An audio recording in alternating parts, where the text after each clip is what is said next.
Happy Monday, friends.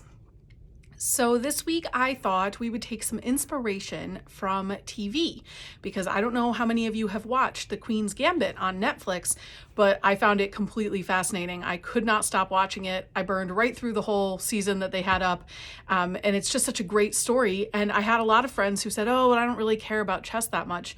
And I'm telling you, it's like chess as metaphor for life, and it's so good, and it makes it really gripping and thrilling in a way that I did not expect for a story about a girl playing chess.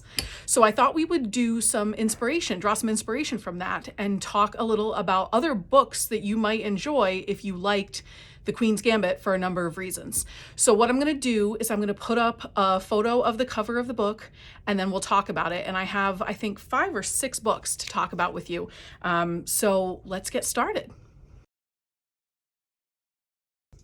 Okay, so the first book cover that you saw is obviously an extremely literal take on this because it is The Queen's Gambit, the book which the TV show was inspired by. It is fictional, and the author is Walter Tevis, and it is about Beth Harmon is the main character, and we start out, she's like an 8-year-old orphan in an orphanage, and she then meets, she's getting into kind of trouble, and she's sort of a loner, she doesn't really have a lot of friends, and then the janitor at the school, at the orphanage that she's at, takes her under his wing and teaches her some chess. She starts to show an interest, and so he really doubles down and spends his time and teaches her, and soon she is far outpacing him. She is a prodigy. She goes on to be adopted, and there are things that happen in her life, but her chess game continues to improve. She becomes more and more competitive. This is not without its troubles. Things that kind of pressure and level of competition in a young person often leads to some issues, and so that's the case here as well. So there's a lot of human element to it and a lot of drama, I think, that just make it a really fascinating story. So if you like the show, you might want to check out the book which it's based on, because I haven't read the book yet myself, but often the book is much better than the TV version, although the fashion alone in the TV version is phenomenal. It's 1950s, just fantastic fashion and very nostalgic. So if you liked the show, we'll start out with that book by Walter Tevis. It's called The Queen's Gambit, just like the show. Okay, next book.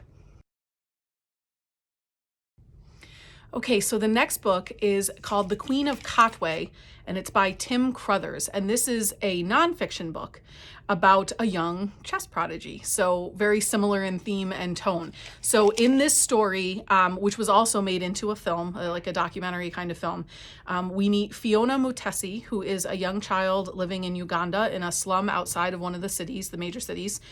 And one day she and her brother are kind of scrounging around for food, and they meet this man, Robert Katende, who was a war refugee who then became a missionary.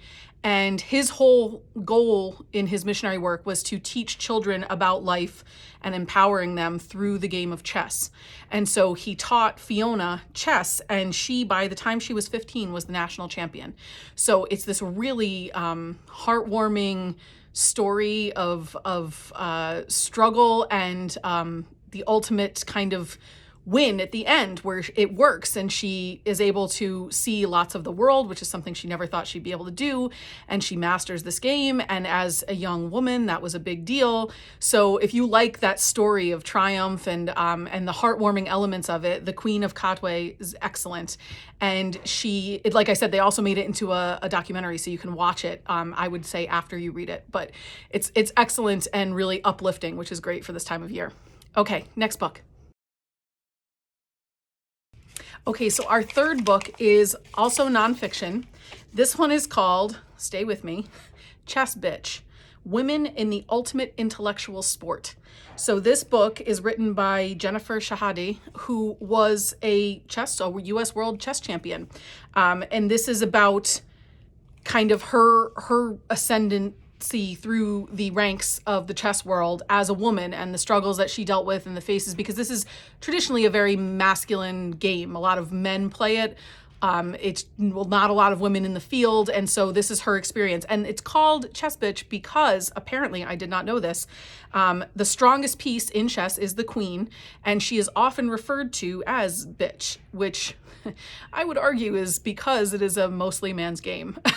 So they have given this somewhat derogatory name to the most powerful piece. Maybe a little envy going on there. So anyway, that's why it has the title it has, and it's all about this woman who was a chess prodigy in the United States and became the chess champion, and it really deals, I think, with being a woman in this man's world. And so I found that really interesting, and I'm really looking forward to reading that one. Okay, now we're going to talk about some fiction. So next book. Okay, so the first fiction book I want to talk about, other than the Queen's Gambit, is called The Eight by Catherine Neville. And this one comes up on all the lists of chess books. So this is about computer expert Kat Vellis, who is heading to a new job in Algeria in the beginning of the story, and then a bunch of weird stuff happens. She goes to a fortune teller who tells her that there's some things coming for her, and she's not sure how to feel about that. And then she meets this antique dealer who asks her if she's going to be in Algeria, to keep an eye out for these pieces from this famous chess set that have been missing for years, and they're supposed to be super powerful in sort of a magic-y kind of way. And then there's another part of the narrative that takes place in the 1790s in France, and it's these two young women living in a convent who are conveniently hiding chess pieces in various places, and they say that it's because the game that can be played with them is too powerful. So if you are into the magical elements and kind of, I would say you need to suspend disbelief a little, but it's supposed to be a really great thriller, full of plot twists and turns, and there's the two narratives happening at the same time, the past and the present day, which I usually enjoy those. I like that a lot. The moving from one time period to another, I think, is really interesting. So The Eight by Catherine Neville, if you're in for a kind of a thriller, but also with a chess twist. Okay, next book. Okay, so the next book is in a similar vein. It is called Gentlemen and Players, and it's by JOANNE Harris, who wrote Chocolat, that I've talked about on here before because I love her. And she's very into the magical realism kind of stuff, and some supernatural sort of elements, which I enjoy personally. But this one takes place at St. Oswald's Grammar School, where they have a classics professor who's kind of considering retirement. And then as the term progresses, strange things start happening, and it's leading to a disintegration of the school. It's kind of falling apart, and it's told in a split narrative in the two roles. This is where chess comes in, that of the black pawn and that of the white king. And so there's this chess sort of element to this story, and you just have to read it to find out more. But it sounds really fantastic. And so if you are into more, I guess the strategy element of chess is what this sounds like to me. Like there's some strategy being played out here on a bigger stage. So if that interests you, then Gentlemen and Players by JOANNE Harris. Okay, last book. Okay, so we're going to end on a heartwarming note. The last book I thought we would discuss is The Joy Luck Club by Amy Tan, which I have definitely talked about her, if not that book. It's about 4 generations of mothers and daughters. First generation Americans are the daughters, and the moms have moved here from China, and they meet weekly to play mahjong and talk about what they've left behind in China. And that mahjong element is sort of the tie-in to, or makes it comparable to the Queen's Gambit, in my opinion. So the idea being that the metaphor of chess as life is very similar, but here it's mahjong as life. And so the women are all, they meet and have this weekly kind of battle to see who will win. But there's a lot of life lessons learned. There's a lot of wisdom passed down. I think nobody writes mother-daughter relationships like Amy Tan. So she does this beautiful job.